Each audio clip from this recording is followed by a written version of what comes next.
This is Mitts from Madball. You're watching punkvideosrock.com. What's up, guys? Robert Herrera here with punkvideosrock.com. We're hanging out at Chain Reaction with Mitts from legendary band Madball.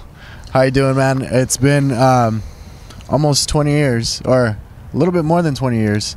What's it like getting known as legendary? That's hard to comment on. You know, nobody's ever going to call themselves legendary. Mm-hmm. You know, we've been lucky enough to be around that long and have other people throw that word around when talking about the band.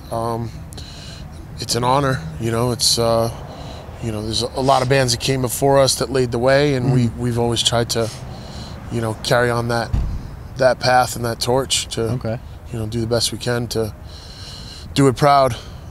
Definitely. You guys recently released Empire back in October. What was the reason for that title?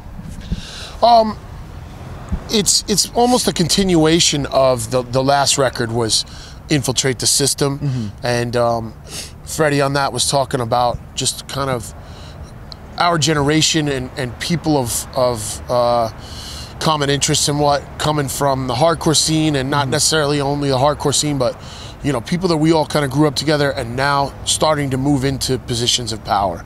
You know, whereas when we were kids, we went to shows that other people put on. Now we're starting to put the shows on.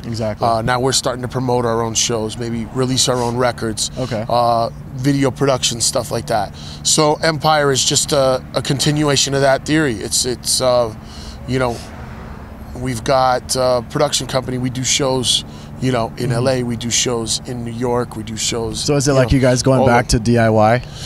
Yeah, but not DIY on a level of, you know, DIY sometimes gives a connotation of, you know, a little bit lesser production. You know, we like to do stuff ourselves, but, you know, we put on like, how many years now our people have put on the Super Bowl in New York that's now called the Black and Blue Bowl. You know, and that last year was 1,800 people in a legendary venue at Webster Hall. So that's DIY. Yeah, we put it on and it was our production, but at the same time it wasn't DIY like in a basement somewhere, you know. Exactly. It's held to a standard. Okay. You have on this record, you have 16 tracks on it. How do you guys go about as far as selecting what the tracks would be for the record? There was a couple of things. Basically, anything that makes it to being a finished song is usually going to make it onto the record. There was a couple of pieces that were getting thrown around that never got completed, that didn't go. But you know, anything that we finished out, I think pretty much everything went on the record.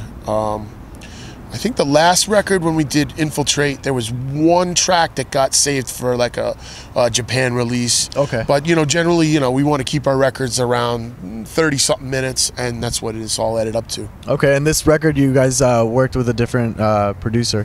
What was it like working with Eric? It was good. We knew Eric for going back about 7 or 8 years. I've known Eric for a while, since Morbid Angel days when he was playing for them. But Madball and Hate Eternal, which is his band, we both supported Hatebreed back in 2003. So we knew Eric through that, and then his name got thrown around for producing this record or co-producing it with us, and we went for it. You know, he's known as more of a metal guy, but I think from a studio angle, there isn't that much of a difference between metal and hardcore. It's not like it's that technically of a different thing. And we had faith in him that he'd be able to deliver. To deliver, and to, you know, we knew, you know, metal's always a high standard of sound quality, and we always go for that as well. So, I think he did a great job. We're really happy with it. Cool, that's awesome to hear. Like I said earlier, you guys have more than 20 years in the scene. How have you seen the evolution of hardcore? Well, speaking from, you know, I've been in this band 10 years now, but, you know, I've been part of the hardcore scene since I was 15 years old. So that's a lot of years. I won't get into numbers yet, but, you know, I watched the New York hardcore scene since I was a kid, and growing up and going to shows and going to Sunday matinees at CBGB's, you know, back when it was, you know, 4 and 5 bands playing on bills every Sunday that are now these considered to be legendary bands. I think the biggest difference now is that it's become such more of a global thing than it ever was. I mean, back then there was like the New York scene and the Boston scene, and then, you know, there was stuff out here in Cali that we had no, I mean, I personally had no touch with, other than hearing about like a Black Flag or Circle Jerks or these bands, you know, because back then you couldn't get records. You know, you had to go to like a specialty shop. That's you true. had to go to all these crazy ends. You couldn't find it that easy. Exactly, to get the music. Tape trading, you know, buying stuff at shows. Nowadays, you know, somebody in China can check out Madball online, or can check out, you know, Cruel Hand or somebody. The whole internet deal is, I'm sure it's helped a whole lot. Absolutely. So I think the internet is probably one of the biggest factors in the spread of hardcore, from being, you know, local scenes to now being where hardcore bands can tour the whole U.S. and we go around the world. We, you know, all that. So what is your personal definition of hardcore? What do you think of when you hear that word? It's such a loose thing because the influences are, you know, from a wide variety. You know, there's hardcore bands that have a ton of metal influence in them, and then there's hardcore bands that still throw it back to, you know, the more 80s sound of things. Exactly. I think it's more of a mentality, and it's more of a, you know, obviously lyrical content. You know, hardcore lyrics are 99% of the time are about real life situations. They're not going to be about, you know, fantasy subjects. Exactly. But I think it's more of a mentality, and that what bands you draw on from your influences, and what bands that inspire you, and you know, and the like. Okay, cool. What I've noticed with your tours is when you guys go on tour, you do a couple weeks, 3 weeks. You don't do month-long tours and so on. Is there a reason behind all that? I maybe have something to do with, you know, we're all, you know, we're not 20 anymore. We all have lives aside from this, that, you know, while this is our main focus and our main priority. Exactly. You know, we all have stuff going on, and in the end, we still hit all the same spots that any other band would do, but we just try to keep it civil. Yeah, you know, like we won't do a 5-week US tour. We'll do like what we did on this tour. We did the East Coast in December for about a week and a half, 2 weeks. Okay. And then we came and we did this tour in January, where we started down in the South and worked our way across through, you know, the Southwest and out of California. So, you know, we're gonna always do the same markets. It's just, we don't kill ourselves doing it all in one clip. And what I noticed with that is it's kind of cool, because then you have more opportunities for other bands to come out on tour with you guys. Yeah, that's true. You know, we mix it up. We try to bring bands out that not only we get along with, but that are, you know, gonna bring different people out as well, and stuff like that. Exactly.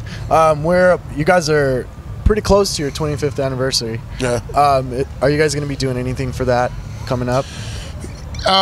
We should. I don't know. I mean, the 20th anniversary came and went, and we didn't do anything different other than just, you know, kept. Did you guys even realize it happened? Like, yeah, no, we knew it. We knew it. You know, we talked about it, and Freddie mentioned it on stage from time to time. You know, but it wasn't.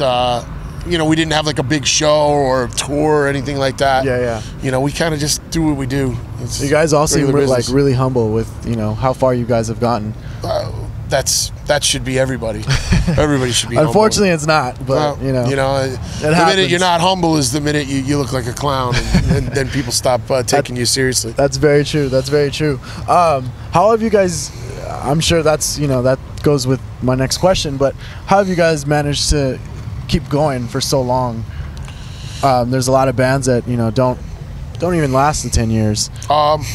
You know, that's part of the blessing of being, you know, the level of success we've had has enabled that. You know, if a lot of bands, you know, don't last too long because it's, you know, this is a hard life. You have to, you know, there's not a lot of money in hardcore, and, you know, there's a lot of bands that are younger kids, and then when they get older and they start having responsibilities, you know, family and children and things like that, well, you got to bring the money home now. That's true. So whatever, but not to say we've made millions of dollars, because we certainly haven't, but we've been lucky enough to get to a level where we can do this for a living.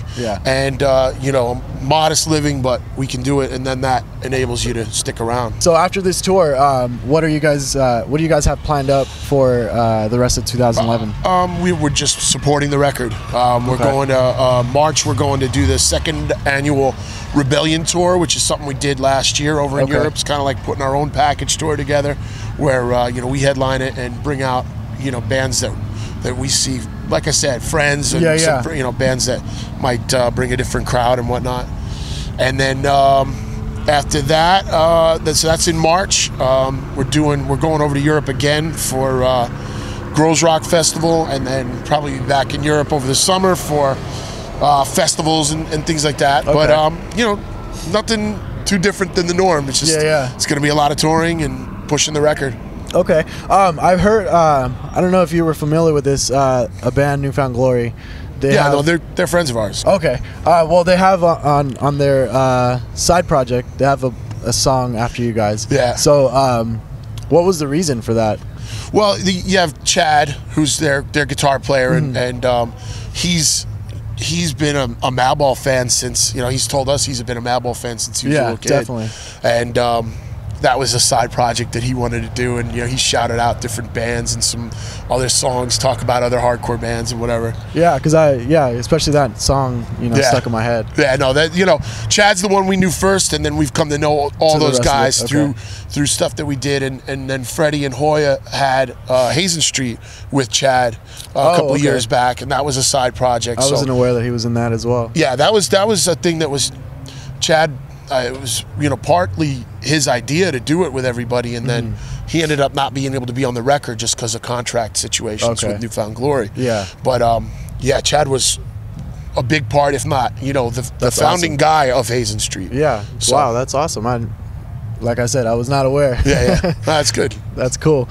Any last words you want to give out to the viewers or your supporting fans? Just well, you know, we thank our fans, you know, and our supporters. Which sometimes we try not to even say the word fans or kids. Sometimes we try to say supporters. I like that because it's almost as if you know, kids or supporters or fans comes off a little condescending. It's, you know, I like that. That's good. So we're very grateful to our supporters, and you know, we just want to tell everybody, if you haven't checked out the record, pick up Empire, and you know, come see us on the road this year, and next, you know, we're going to be plugging away and doing what we always do. Cool. Thank you.